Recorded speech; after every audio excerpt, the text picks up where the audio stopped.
विराट जी, आपका तो नाम भी विराट और काम भी विराट। नमस्कार आप सर। दुबई में से आज समय निकाला और वहाँ तो ये खेल आपका बड़ा तनावपूर्ण रहता है। उसमें भी आपने और अपनी भाग-दौड़ भरी जिंदगी में अभी जो फिटनेस रूटीन फॉलो करते हैं, मैं जरूर चाहूंगा, देश भी जानना चाहेगा, क्योंकि नौजवान आपको आपकी हर गतिविधि को देखता है। ये आपको कैसे मदद करता है? पहली बात तो बहुत बहुत धन्यवाद सर यहाँ पे हम सबको बुलाने के लिए। सब लोगों ने फिट इंडिया मूवमेंट के बारे में बात करी और इसके फायदे इसके लाभ हमको रोज अपनी डेली लाइफ में किसी ना किसी तरीके से दिखते हैं। सबने अपने एक्सपीरियंसेस बताए। मिलिंद जी ने भी बहुत अच्छी बातें रखी। बहुत इंस्पिरेशनल उनका भी काम रहा है, उनकी जर्नी रही है पिछले कुछ सालों में। मैंने भी बहुत ऑब्जर्व किया है।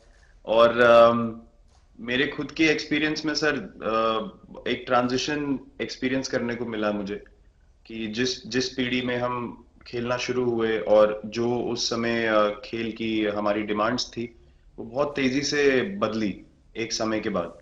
और मुझे ये एक्सपीरियंस हुआ कि जो एक हमारा सिस्टम बन चुका था, हमारा एक रूटीन बन चुका था, वो हमारे खेल के डिमांड्स के लिए सही नहीं था और उसे बदलना जरूरी था। क्योंकि हमारा खेल बहुत तेजी से आगे बढ़ रहा था और मुझे ऐसा महसूस हुआ कि हम कुछ फिटनेस के पॉइंट ऑफ व्यू से पीछे छूट जा रहे थे। हमारी स्किल में कभी कोई प्रॉब्लम नहीं थी।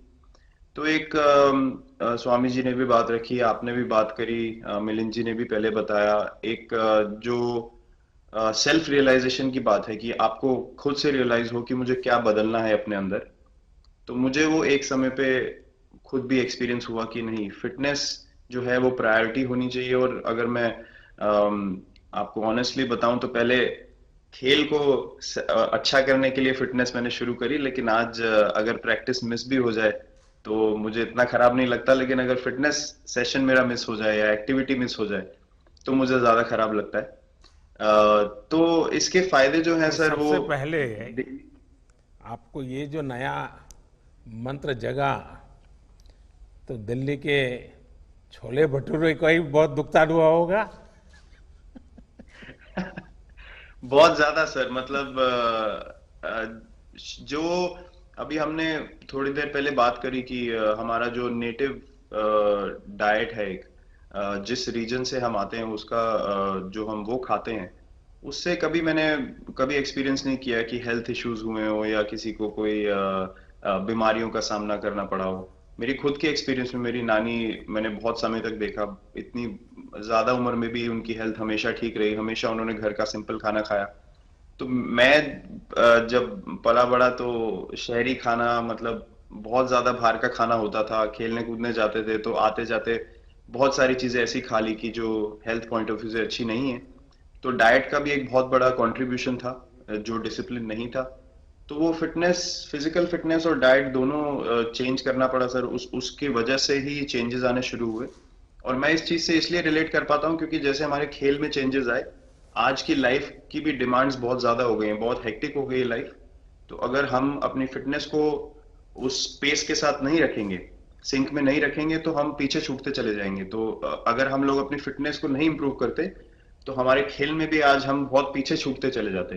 क्योंकि आप सिर्फ अपनी स्किल पे डिपेंड नहीं कर सकते। आपका जो मेंटल स्ट्रेंथ है, वो आपका शरीर कितना तंदुरुस्त है और आपका दिमाग कितना तंदुरुस्त है, उस दोनों का एक कॉम्बिनेशन साथ में चलता है। तो अगर मेरा शरीर सपोर्ट नहीं कर रहा है जो मेरा दिमाग सोच रहा है, तो मैं जो करना चाहता हूँ मैं नहीं कर पाऊंगा। तो आपके मुझे छोटे सामने छोटे कैलोरी चेंजेस। कम करने का भी तो चैलेंज रहता होगा और इतना बड़ा काम करने का भी चैलेंज रहता होगा। उसको कैसे हैंडल करते हैं? सर मैंने अभी जो अपने अनुभव में मैंने ये चीज एक्सपीरियंस करी है वो ये है कि खाने के बीच में समय देना बहुत जरूरी है। हम लोग बहुत बार खाते हैं और फिर बड़ी मील के बाद वो छोटा छोटा खाते चले जाते हैं पूरा दिन। तो वो जो हमारा सिस्टम है, उसको कहीं प्रोसेस करने का मौका ही नहीं मिलता खाने को, और रात तक हम खाते चले जाते हैं। तो मैं जब छोटा भी था तो 11:30 12 बजे डिनर हो रहा है, उसके बाद मीठा खा के एकदम सो गए। कुछ एक्टिविटी नहीं, कुछ उसके बाद वॉक नहीं। तो आई थिंक ये छोटी छोटी चीजें जो है जो बहुत मैटर करती हैं कि आप अपने अंदर के सिस्टम को भी कितना समय दे रहे हैं उस खाने को प्रोसेस करने के लिए जो आप खा रहे हैं। तो उसके लिए अवेयरनेस बहुत जरूरी है कि आप किस वजह से कर रहे हैं। आप अपने आप को ओवरऑल फिट रखने के लिए कर रहे हैं या फिर सिर्फ वेट लॉस के लिए कर रहे हैं, जैसे अभी रुजुता जी ने बोला। तो प्रायोरिटी बहुत जरूरी है अपने दिमाग में कि आपकी इंटेंशन ठीक होनी चाहिए, फिर अकॉर्डिंगली आपके रिजल्ट्स भी वैसे ही आएंगे बाहर। मैंने सुना है कि इन दिनों टीम के लिए एक योयो टेस्ट हो रहा है। क्या ये कैप्टन को भी ये योयो टेस्ट करवाना पड़ता है कि आपको छुट्टी होती है? और योयो टेस्ट होता क्या है, क्या क्या क्या करना पड़ता है? सर, टेस्ट ये बहुत जरूरी था फिटनेस पॉइंट ऑफ व्यू से। अगर आप ग्लोबल फिटनेस लेवल्स की बात करें तो बाकी टीमों से हमारा लेवल अभी भी कम है, और हम चाहते हैं कि वो लेवल हम ऊपर लेके जाएं, जो एक बेसिक रिक्वायरमेंट है। आज की डेट में हम लोग फोकस करते हैं कि जैसे T20 मैच हो गया या वनडे मैच हो गया, वो एक दिन में खत्म हो जाता है। लेकिन अगर हम टेस्ट मैच की बात करें जो 5 दिन आपको खेलना है, हर शाम को आपको वापस जाना है, अगले दिन फ्रेश आना है, तो उस पॉइंट ऑफ व्यू से ये फिटनेस जो स्टैंडर्ड था वो बहुत जरूरी था। और मैं सबसे पहले मैं ही जाके भागता हूँ, और ये कंडीशन है कि अगर मैं भी फेल हो जाऊंगा तो सिलेक्शन के लिए मैं भी अवेलेबल नहीं हूँ। तो आई थिंक ये सिस्टम और ये कल्चर सेट करना बहुत जरूरी होता है। और उससे क्या होता है सर, ओवरऑल एक जो फिटनेस लेवल है टीम का बढ़ेगा। जैसे टेस्ट क्रिकेट में हमारा बहुत बार होता है कि आप थके हुए हैं, तीसरे दिन आके आपको, जैसे हमारे फास्ट बॉलर्स हैं आज की डेट में, वो दुनिया में सबसे ऊपर है, तो उनको अगर दूसरे तीसरे चौथे दिन आके वो एफर्ट डालना है फील्ड पे, तो वो डाल सकते हैं। पहले क्या होता था, स्किल हमारे पास हमेशा से रही है, लेकिन शायद जो मैंने आपको बोला वो ट्रांजिशन मैंने जो एक्सपीरियंस किया, हम लोग वो जरूरी समय जो आता है जहाँ पे शरीर थक जाता है और टीम को आपकी जरूरत है, वहां पे परफॉर्मेंस जो है हमारी डिप हो जाती थी और दूसरी टीम जीत जाती थी।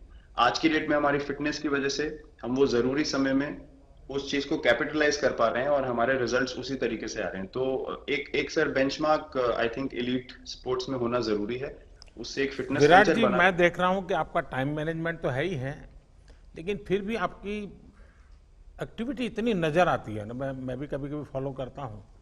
कभी थकान नहीं लगती क्या आपको?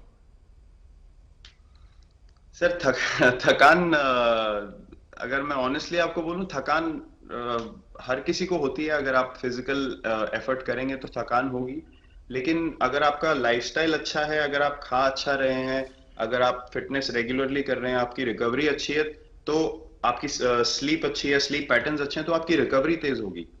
तो अगर मैं थक रहा हूं और 1 मिनट में मैं दोबारा रेडी हो जा रहा हूं, तो वो मेरा प्लस पॉइंट है। तो आई थिंक वो मैंने एक चीज एक्सपीरियंस करी जो बहुत जरूरी हो जाती है। आपका ओवरऑल लाइफस्टाइल कैसा है उसके ऊपर बहुत डिपेंड करता है। विराट जी, बहुत अच्छा लगा मुझे। और मैं आपको, अनुष्का जी को और आपके दोनों के परिवार को निकट भविष्य की शुभ घड़ी के लिए बहुत बहुत शुभकामनाएं देता हूं। धन्यवाद sir, thank you so much.